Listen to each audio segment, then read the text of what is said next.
Hello and welcome. My name is Kyle, and this is How You Level Up, a podcast that decodes language to help you become your best self.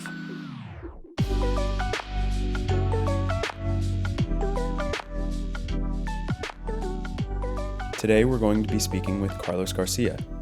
He is a JAG officer and a master resilience trainer in the Army Reserve.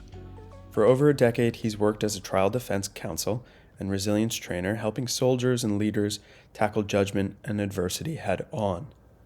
One of the very difficult things that we all experience is maintaining composure under pressure. Very often we have a story that we tell ourselves. Carlos helps his clients, both in the military and outside of the military, to identify what that story is so that you can make a conscious choice about how you're going to react to a certain situation, or perhaps just to understand a little bit more about yourself. I really enjoyed this conversation, and I'm sure you will too. Without further ado, here's the conversation that I had with Carlos Garcia. You were in the military, and you were a JAG officer. My brother's actually was a JAG officer as well, so I have a little bit of context in terms of what you were handling. Let's start off with that point in your story when you were working for the military. Sure. So what branch was your brother? In the Marine Corps. Nice. Okay. Yeah, I probably should have done the Marine Corps. You know, in the Marine Corps, JAGs, they're considered paper pushers. They're not really JAGs. That's what they call them, right? I don't know if your brother told you that. You're always a Marine first and then a JAG second. And I Absolutely. think you were in the JAG as well, in the Marine Corps as well, right? I was, yeah. Yeah. Yeah, so I'm in the Army Reserve JAG Corps. So there's an active duty component and a reserve component. And I commissioned in 2016 into the Army Reserves, into the Army JAG Corps Reserves. And I've been doing it ever since, and I love it. You know, I'm a major now in the reserves, and I work in TDS, which stands for Trial Defense Service, and essentially it's sort of like being a public defender on the civilian side, except in the military you're defending soldiers and with different sort of adverse actions, different sort of crimes, and it's sort of neat because you can change branches in the legal fields that you're in. You can work in international law, you can work in criminal law, ad law, environmental law, but I really love trial defense service because I like this notion of working for the underdog. You know, it's like the whole government is against you. That's just like in the public defender civilian side. It's very similar on the military side. And I love that. You know, I love the part about having to really connect with an individual and having to humanize them essentially, right? Because many times when the charges come all the way up the chain of command, all they see is a piece of paper. So part of my job is to humanize the individual who's being charged with whatever he's being charged with, or she, and that entails a lot of getting to know the soldier as an individual, as a human being. Where do they come from? Who are they? Who were their parents, or who are their parents? Hobbies, passions, etc. And really getting an intimate look into their lives, because it's so important when you go up to separation boards, for example, and you have to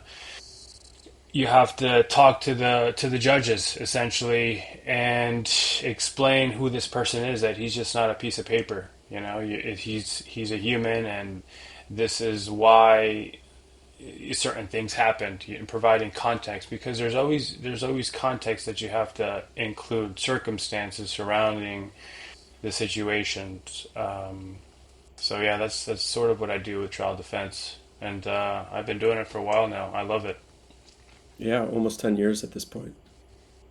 Yeah, right. Wow, 10 years. Yeah, time flies. Yeah.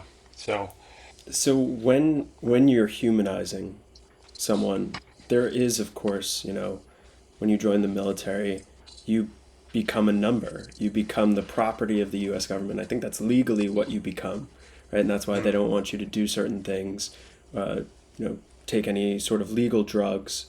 There's different regulations and laws that apply to anyone that's in the military.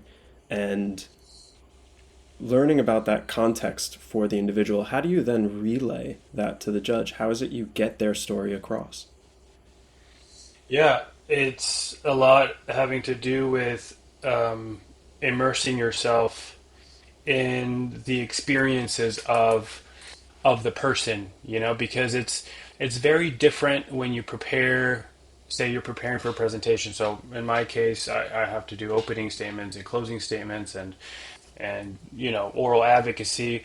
And it's not. I have found in my experience, it's not just about memorizing the script. You have to really invoke and believe in what you say. You have to really immerse yourself in the experiences that your client had. From You have to see things from their point of view and almost like experience it so that you can really feel, like you can really associate emotions with it, so that when it's time to deliver and advocate for your client, it's going to come out naturally. You don't have to think about, raising your hands like this or using vocal variety or, making sure your facial expressions or your body gestures are on point, because it's coming from your inside, right? You've internalized the experiences. And when you do that, in my experience, I found that everything else comes more naturally. You look more persuasive.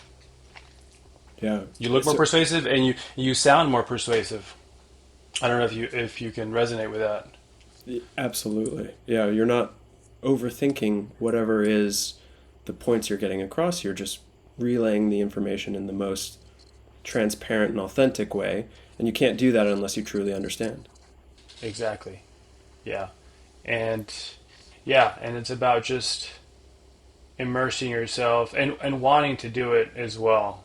Because if you're not really understanding where your client is coming from, it's just going to be a memorization sort of exercise, and you're going to start thinking about, okay, what do I say now, versus trying to get, speaking with more intent Yeah, or purpose. right. And that for me has made a big difference. You have the ability to choose your clients outside of your JAG work. Is there any optionality for you to choose who you represent when representing them as a JAG officer? Yeah, that's a good question. So nowadays, I I do my JAG work as an attorney, and then I don't really take any clients on the civilian side. Um, but yeah, I mean, I think what you're asking is about conflict of interest, right? Conflict of interest, If or partly, you know, wanting and understanding their point of view. I mean, there's definitely people that you want to work with and people maybe you don't want to work with, but you still have to advocate for them. For sure, yeah. So if I was to work in criminal defense work on the civilian side, which I don't, but I know many people who do, um, one challenge is dealing with people who are not necessarily fun to work with, for various reasons. They're not good keeping the communication lines open. They're not good in giving information requested from the attorneys. And that just those two factors complicates things tremendously and creates a lot of time inefficiencies. Um, but yeah, nowadays what I do is I train. So I'm an Army resilience trainer. I'm sure in the Marine Corps you have something similar, right? Every branch has something similar, like a master resilience training program. Hmm. You have that as well, Yeah. right? Yeah. And so, yeah, so in the Army we have something like this. It's called MRT, stands for Master Resilience Trainer. And several years ago, a psychologist and his team by the name of Martin Seligman came and created this program. And the Army, in conjunction with Martin Seligman and his team, they worked together to create a resilience training program that was initially being used on the civilian side, but then the Army adopted it, and they created this program that essentially trained soldiers in different units on resilience topics, how to become more resilient, how to increase your resilience, and then soldiers who are trained in resilience, they become certified resilience trainers. and then they go to their respective units and they train the soldiers in their respective units. And so that's what I do. And I go to my unit and I train, and it's challenging because on the reserve side, uh, not everybody meets all the time. So the challenge is always, how do you inculcate these important topics to soldiers who only see you a certain amount of time, right? And even on the active duty side, I wish it was a little bit more prioritized in terms of blocking out chunks of time to really learn this stuff, because often I've found that resilience training is not prioritized like it should be, but I think it's super important. There's a perception in the military about resilience, but I think it's important to understand that, resilience for me and how I define it is about bouncing back, being flexible, but not just bouncing back, but thriving in the face of adversity, in the face of uncertainty, in the face of change. And underneath that requires lots of emotional control. And that means that emotions, if you think about it, what ultimately derails us often are our emotions, right? Frustration, anger, impatience, stress, anxiety, fear. And if we don't know how to control that, then we're going to quit early. We're not going to try. We're going to avoid things. And a lot of resilience is emotional control. Knowing how to manage your thoughts, knowing how to manage your emotions, knowing what to tell yourself after you fail or after you make a mistake. Because if you don't know what to tell yourself, um, you're gonna stay down, right? Yeah. You don't want to stay down too long. Yeah. Yeah. The knowing of what to tell yourself. There's distinctions that inside of this resilience training you likely have in your toolkit of, this is what you can say to feel a little bit better. This is what you can look for in your emotional reaction to identify what is it that you're feeling, so you can figure out, why am I feeling this, right? That emotional control, even the word control, it's very militarized in the sense of it's intelligence to understand what's happening. And you're Mm. completely right. In the military, they instead of acknowledging whatever emotions are happening, they say, you don't have emotions, you're strong, you are a weapon, go out, fight the good fight, and then come back and you'll be fine. Whereas this Right. resilience recognition, it's, hold on, if you're feeling something, let's figure out what it is so we can move past it and through it rather than avoiding it completely. Yeah, we have this perception that we should avoid our emotions or hide them, but doing that makes, it's going into your subconscious, but it's going to bubble up when you least expect it. I have found, and research shows as well. And so you need to. So there's a therapy that is considered a very highly effective form of therapy, which is, you may have heard of. It's called exposure therapy or stress desensitization, and that's what the military actually does, which is doing things that are increasingly difficult and stressful, and then over time desensitizing yourself to the stress, right? So if you think about training for actual missions, right? Like in the Marine Corps or special or operators, Navy SEALs, that's how they train. Olympians, that's how they train.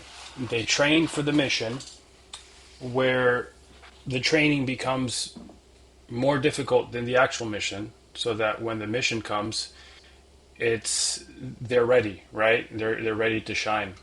And there's a reason behind that, because by making the training highly difficult, you're desensitizing yourself to the stress, because when it's time to shine, you need to be able to think clearly.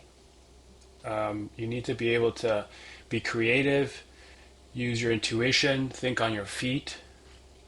And I have found that you can't do that if you're feeling highly anxious or highly stressed out because your amygdala is going crazy, right? That fight or flight response. You need to train your amygdala by teaching it through stress exposure that there's nothing to fear. And over time, your amygdala calms down so it doesn't get activated, and your prefrontal cortex part, the thinking part of your brain, can actually do the thinking, right? And be creative. Um, and that requires, just like the military trains, which is a great way to train. I think a very effective way of training for anything, even in the workplace. Like many people make the mistake of training their communication or negotiation skills or their public speaking skills at the workplace. But you don't necessarily want to learn those things or take such high risks in the workplace because you need to be able to shine in the workplace. And you have a certain persona you need to keep, right? You have a reputation.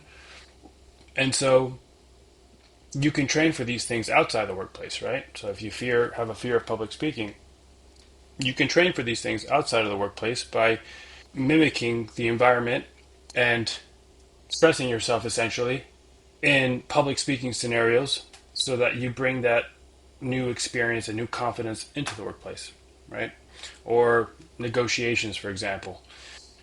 If you need to do a lot of pitches, if you're an investor or an entrepreneur, and you want to negotiate with some good potential prospects that you have, you don't want to blow it, right? So you want to make sure that you adequately prepare. How do you do that? Not by doing it in real life, but by doing it in other ways that mimics that stress level, so that when it's time to do it, it's easier. You're not so stressed.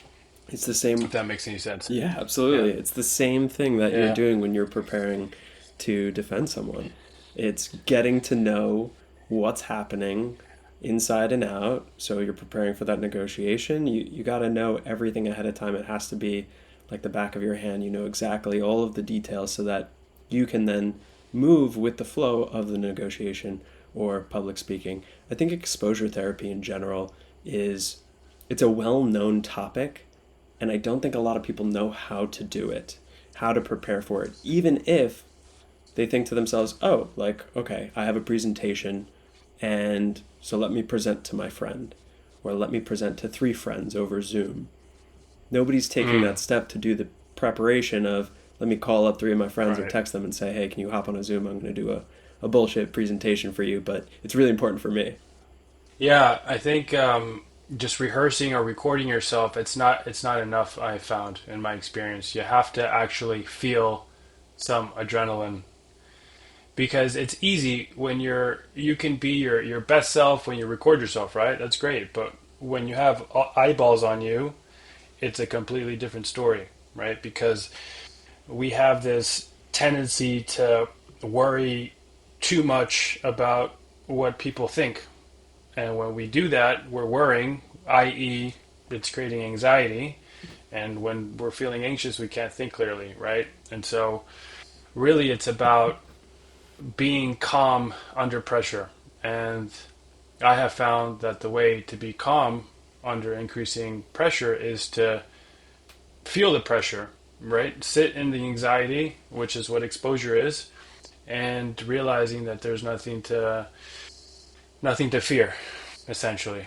Um, I say essentially a lot. I gotta stop saying essentially. That's okay. Um, um, I feel as though, and if I could jump in, I feel as though yeah, this is a good bridge for the True Progress Lab, where mm, this is something that you're attempting to help people achieve, building resilience outside of the military, right? This is more for civilians. Can you talk about the mission of the True Progress Lab and then maybe some of the tools that you're providing to clients? yeah. So the mission is get calm, get bold, and then get after it. And to get after it means to be able to seize opportunities and not let your ambition be quenched unconsciously or consciously by your emotions. And the way you do that, I found, is by learning how to remain calm in situations that stress you out. And once you learn how to remain calm and think clearly, then you can start to expand your capacity for risk taking and boldness, courage, right? Mm-hmm. And then you can actually start getting after it. So in that order, right? Yeah. and and the way I do that is by putting people two through an experiential journey where they undergo identity expanding experiences that help create proof of their capabilities, evidence, by going through experiences that stress them in an increasing level. So we have two avenues for that. We make them go through physical conditioning training and mental conditioning. Physical conditioning is about engaging in physical rigorous activity, whether it's running or rowing or strength training, because I found that using your body is a perfect vehicle for learning how to train your mind, Mm-hmm. i.e., learning how to manage counterproductive thoughts and emotions from getting in the way of doing what you know you need to do, even though you don't want to do them. Because physical training helps to remove variables like other human beings, where it's just you and your shoes and the road you have to run on, and learning how to manage your emotions. And the way we help them do that too is by giving them techniques and protocols that are an aid for them to use. Ultimately, you want to decrease the number of tools you have in managing your thoughts and emotions, because they can also become safety behaviors. You can over rely on emotion regulation techniques, and in effect you're trying to get rid of the anxiety, when in reality you're supposed to sit in the anxiety and teach yourself that it's going to be okay, right? So, and then we have mental conditioning exercises, and that consists of getting creative in terms of mimicking the situations that trigger the anxiety for people, whether it's public speaking, whether it's difficult conversations, giving feedback, networking, being in the spotlight as a leader, leading meetings. And we get pretty creative with that, which is very effective as well. Our intentional embarrassment training. And that sort of thing consists of putting yourself in potentially embarrassing situations. Do you have an example? I need to know. Yeah, like going into a restaurant and asking the manager if you can take a look at in their kitchen before you order something, or going into Starbucks and making an announcement that you're a awkward and socially anxious person, because and things like that. And what I found is that it's a highly effective form of exposure therapy, by the way, as well. It's they call it different things. I think they also call it same attack exercises. But essentially what you want, because if you think about it, what we fear often is it's the people looking at us and judging us. It's the fear of being negatively judged or evaluated, because we have this innate desire of being liked, Mm-hmm. right? But we take that to an extreme where we modify our decisions, we modify our actions to a point where we do things to be liked. We don't want to be disliked. and we fear making mistakes in public because we fear retribution of, okay, they're going to judge me if I fail. So what happens is that we start people pleasing, we start staying in our comfort zone. We only do things that confirms our competence and shy away from things that will be potentially risky for us where we might potentially fail, right? And that requires a mindset shift. A lot of people I help, like myself, I was a take myself too seriously. I'm a recovering take myself too seriously guy. And when you do that, you are trying to upkeep or maintain a persona or image vis-a-vis other people, and that can be very exhausting, right? Yeah. Instead of focusing on learning, instead of focusing on being okay with making mistakes, because to learn you have to make mistakes, right? And laughing at yourself on the way down as you make mistakes, being okay with looking silly and looking foolish. Yeah, I think you have to adopt that mindset, and instead of trying to maintain this persona, because it is exhausting, right? Yeah. To maintain a persona, it's exhausting. I think that I'm finding myself, as you're saying this, definitely falling into the bucket of I either take myself too seriously, or Yeah. it's the other side, which is I'm a complete goofball and I don't care about anything or anyone's opinion, and I don't always know what's triggering me to flip between the two. There's of course going to be a middle ground I should be walking. If I Yeah. was to be one of your clients at True Progress Lab, how would you work with me through that? Because I would like to also be a recovering person from taking myself too seriously. Yeah, you have to start with like low level challenges, and understand and change your definition with by the way, just a side note, do you know MBTI? No. The MBTI? No, What is okay. that? It's a personality assessment. It's a personality assessment that tells you what your stress triggers are and your natural inclinations in terms of how you think and communicate. But it's interesting when you said that there are times when you take yourself too seriously and times when you're a goofball, because I sort of identify myself like that as well. Like I'll be super serious to the point where people will think that I'm like just a standoffish, serious guy. Other times I'll be a complete goofball. And so that's interesting. You might be. You should look it up on. After the episode, you might be an INTJ because that's what I am. But anyway, yeah. So the first thing would be, one of the first things is understand changing your definition of what failure means.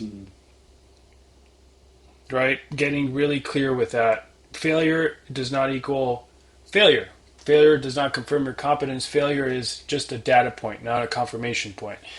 And starting with low-level discomfort challenges where you start to realize that, okay, this is okay, right? Like I'm winning, I'm succeeding in these challenges, I'm putting myself out there and it's okay. And then failing as well, increasing the stress level where you're actually failing and then knowing what to tell yourself after you fail.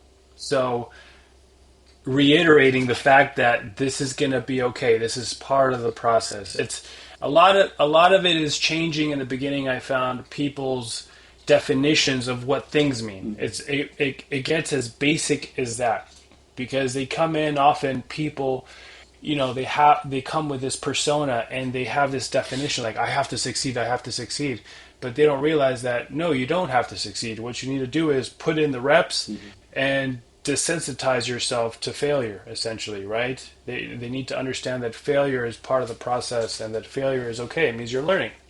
So, and we do that just through reps, putting in the reps. I might go into a Starbucks and make some proclamation in the near future. I'm not going to be bringing my wife though because it will embarrass her to death. No, I do it once I try to do like I would say every 2 to 3 weeks, I try to do something just completely humiliating. Like last time I went into a Target and, I asked some people, random people, to hold my phone while I sing some songs, some kid songs. And the other time I asked some people to take pictures of me while I was modeling on the floor, Oh my God. like just in the aisles. Yeah. And just things like that. And you have like a memory. You can look at your phone and be like, oh, I did that. No, but on a serious note, it helps you loosen up. It helps you loosen up and not take yourself too seriously. Like you're not this serious robot. You're a human being. You got to keep things playful. Yeah. You got to keep things playful, and it's a way to when you do these challenges. I've found that you expand your perspective of on what's possible, on what you can do. If you can do humility, things like that, you can probably do other things, and it keeps that playful mind so that you can be creative and think about things. Because I feel like when you expand your self perception, you expand your perception of what's possible, and therefore you're expanding your thinking, your creativity. You're thinking about things that you didn't think about before. So it's a creative exercise as well. Yeah. I want to loop this. Wouldn't you agree? I completely agree Yeah. with you. And Yeah. I can't help but notice this humiliating performance and application. This, along with the strength training or the body training, this feels like such a distinction that separates True Progress Lab from other organizations when trying to reach a a level of self-development that your client is seeking. There's not a lot of organizations who will focus on the physical part. They might do, if they were an officer, a JAG officer, for example, they might do mock trials, right? But the humiliating part, the physical part, these are big distinctions. Looking at the 5 ways that True Progress Lab functions, the Inner Fortress program, the Inner Fortress for Teams, Endurance OS, True Progress is a newsletter as well, and then daily tips and insights. These 5 different things, when we look at them, is all of that included? The physical, the mental preparation, the humiliation exercises, is that all inside of the Inner Fortress program? Yeah, so the Inner Fortress program, great question. The Inner Fortress program is my flagship program. So that's the physical and the mental conditioning. The Enduro OS, that's more on productivity, where I help attorneys get organized, because as you may or may not know, attorneys are highly unorganized. But the Inner Fortress program, the physical conditioning, I found is super important, because it's not just about being good at your job. Because often people identify themselves with their job. Their confidence comes mainly from their job. Yeah.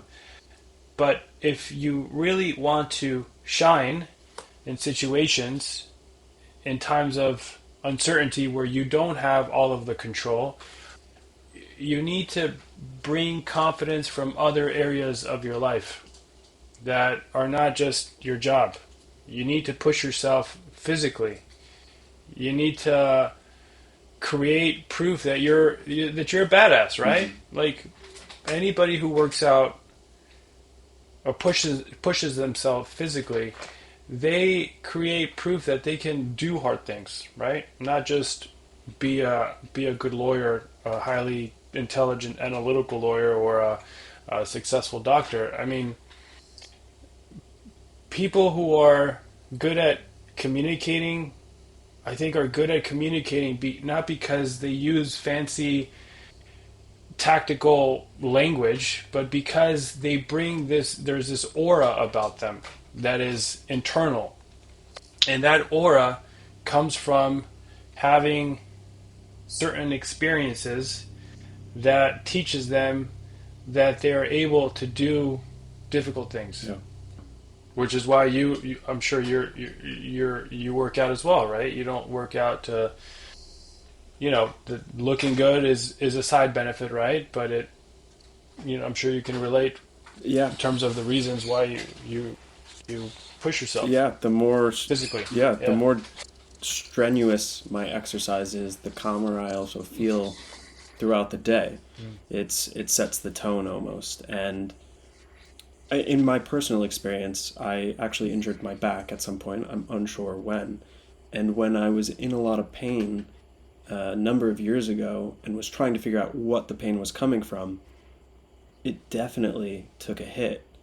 My confidence took a hit because I wasn't pushing myself. I wasn't working out. All of a sudden, I couldn't lift above a certain weight and put it on my shoulders to squat it, or I couldn't do certain workouts. Like I haven't done a crunch in 6 years, just because that movement hurts me a couple of days later as my body is healing, as my muscles are healing.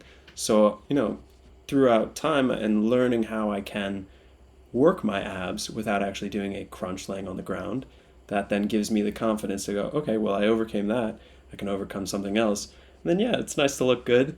Always Yeah. a nice perk to working out. Yeah, yeah, you definitely feel calmer, because I don't particularly like to work out. I don't know if you do, but we're like going to the gym or working out. I don't, there are times when I don't want to do it, and I found that when I do it after the fact, you feel like you've really accomplished something. You overcame that internal dialogue where your thoughts were trying to get the best of you, Mm-hmm. and by telling you not to work out. And so that's a rep. Yeah, yeah, That's a rep, and teaching yourself to do things you don't want to do, but you have to get to your objective. the sigh that you just did. It feels as though you were thinking about a thing you didn't Mm. want to do in the past. Yeah, I mean it's so I also practice judo. I'm an avid judo player, Okay. and I've been doing that for about 5 years, and it's it's I like it to do it, but there are times when I just don't want to do it Yeah. because it's hard. But I found that every time I do it, it's I feel much better afterwards. Like I really accomplished something. Yeah, and I would encourage everybody to do something physically difficult, whether it's a marathon or a ultra Mm-hmm. marathon or a combat sport or martial art. I think the world would be a calmer place. Yeah. We would all be kind of in a Zen mode, just improving our relationships with one another, because we have all this internal baggage inside of us as we're going along our day, and people don't have an outlet Mm-hmm. to release that, and you get into road rage, you shut down, you go into your corner, or you're physically present, but you're not fully engaged. And when you exercise, I have found you you combat that. It helps in addressing those things Yeah. so that you become calm, and then you can actually be engaged. Yeah. So There's a big difference between athletes and non-athletes. And that's not to say that non-athletes, those who aren't finding the time to push themselves physically, aren't also extremely resilient. They can find resilience in other ways, but it's a really simple mm, way to move your body to check off that first box of, okay, I did a workout, now what does the day have for me? Because I'd like to tackle it. mm, completely agree. Yeah, completely agree with that. Yeah. For True Progress Lab, what does a client intake look like? Who is it that's reaching out to you most often and seeking your guidance, your expertise? It's a combination of entrepreneurs, attorneys, managers, leaders in different industries, really, who who come with a problem, and they think they have this problem regarding some sort of anxiety, but they can't really pinpoint it. Mm. And we do an assessment and ask them some questions. And the more open they can be, the better for us, right? And the anxiety is really consuming Mm-hmm. because often people don't want to admit to having anxiety. They just know they have some anxiety. They're Um, almost judging but themselves, thinking that they're weak for having anxiety when it's just a natural thing to feel. right, exactly, right, and they're almost ashamed to admit it. Mm-hmm. And one of the first things we do is like, okay, understanding emotions are a tool. They tell you things, Mm-hmm. and you have to learn what it is. You have to recognize what it is, what it recognize and understand, and then be able to label the actual emotion. Is it fear? Is it anxiety? Is it frustration?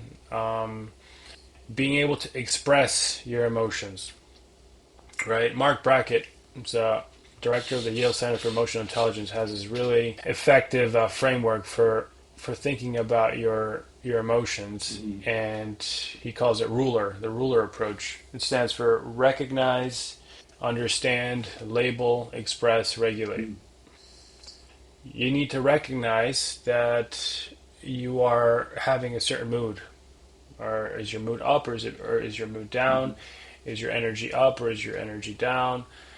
And then start to ask yourself questions to better understand your mood, and then being able to label the emotion that you're feeling.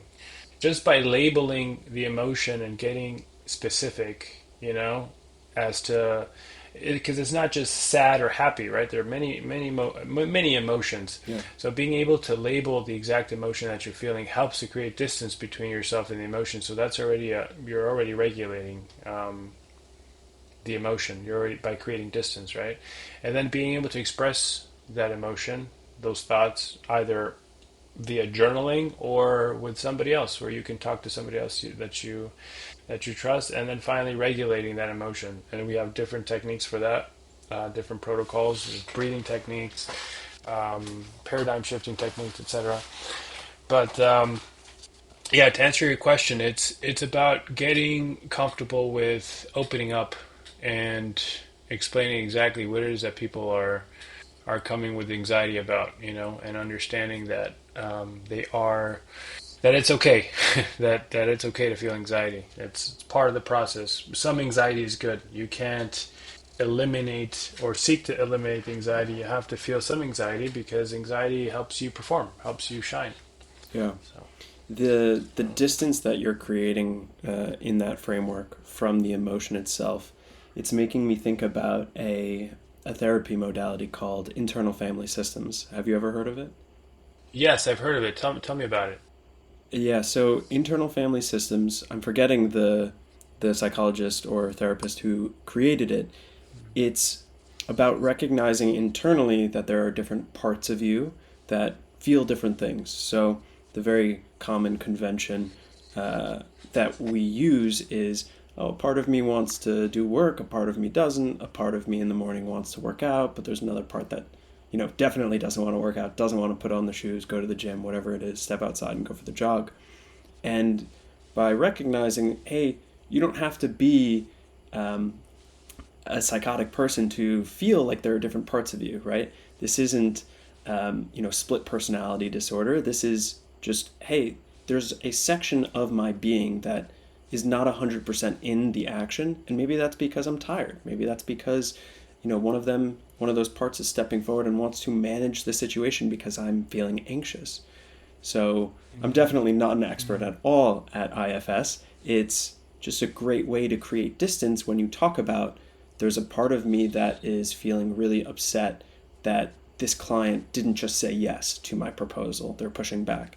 And now I have to deal with that upsetness and sadness and perhaps anxiety of what am I going to do now? How am I going to respond?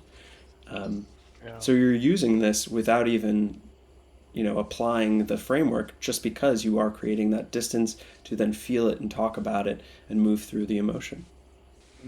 That's interesting, yeah, and that makes a lot of sense because I mean sometimes you're feeling confident about a situation, other times you're feeling like you just want to cozy up. Mm-hmm. We're a complex being. There are different parts to us that act in different ways depending on the situation. Hmm. And so, yeah, I understand that. That makes a lot of sense. IFS, right? Yeah, It's called. internal family systems. Yeah. The goofy, by the way, the goofy part of me is I refer to it again. I don't have split personalities, but I refer to it as little Kyle. It's this young version of me where he's like 5, 6 years old, and when he gets into arguments, or when rather I get into arguments with disagreements with my wife, he comes forward and he likes to smile. And I can't help sometimes but smile when I'm having a conflict because I'm like, okay, this is a way for me to manage my anxiety. I don't want to feel upset. Let's just smile through it. Everything's fine. And Yeah, for me, I have a that's great great. visualization of it. Other people more hear voices, or just understand that like there's a presence when you get really deep into IFS. But for me, I can picture them. I can't really hear them, and it's fun to play with that because that's 100% the goofy side of me. That's like, hey, let's just play. Let's just fool around. We don't need to be serious. That's interesting. I think that provides a lot of clarity too as to why you you do what you do, right? Like you Hmm. just said, the smiling that comes from when you're 5 or 6, and yeah, I think there's so much power in just having awareness because you can't tame the monster if you don't shine a light on it, right? Yep. You have to be able to see that there's you tame it by shining a light on it, right? And that essentially means that you need to get clarity on a lot of things in the beginning to carve the path forward. Yeah. If I could ask you a selfish question, Yeah, what sort of tools are you using from your professional world with your kids? with my kids in terms of How to help them build resilience? yeah. So I have a boy who's going to be 6 this month, and then my 2-year old, right?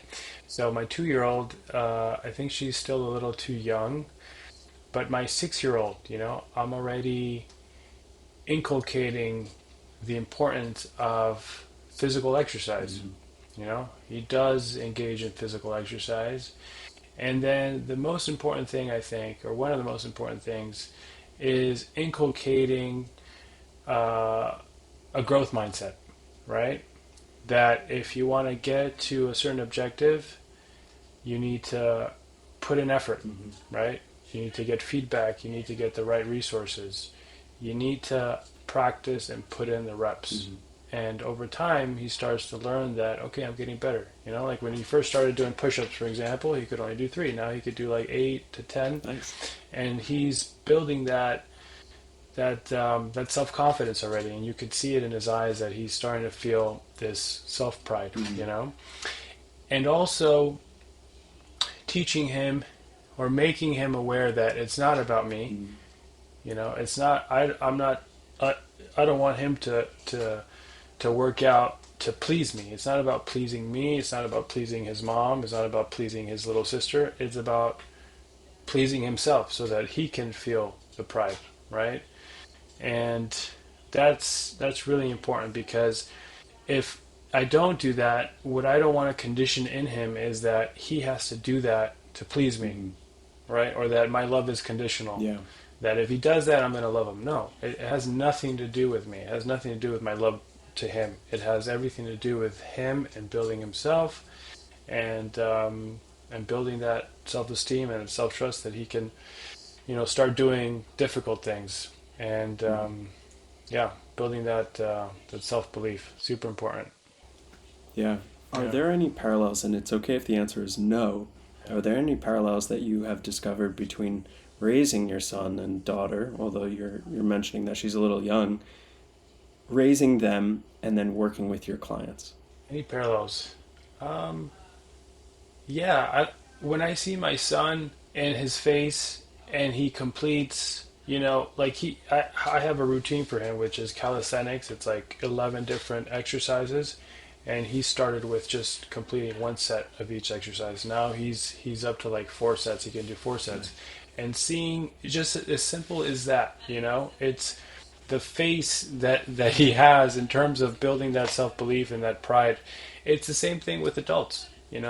and it's very simple. It's about engaging in certain training exercises, whether it's physical or the mental conditioning that we were just talking about, like the intentional embarrassment exercises, is about putting in the reps and creating evidence, creating proof, so that you have those evidence-based thoughts when it's time to have your power statements and self-talk, that you actually have productive conversations with yourself and infuse the right thoughts, not just basis thoughts, but evidence-based thoughts, that you can do these things, right? And in that respect, the parallel is that it's just about the repetition, whether you're a child or whether you're an adult, and creating that self-belief and that self-trust and that proof and that evidence that it's going to be okay, that you're going to get better.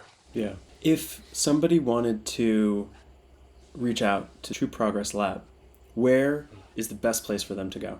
So you can look for me at www.trueprogresslab.com, and I'm on most of the social media platforms, and I'm at True Progress Lab.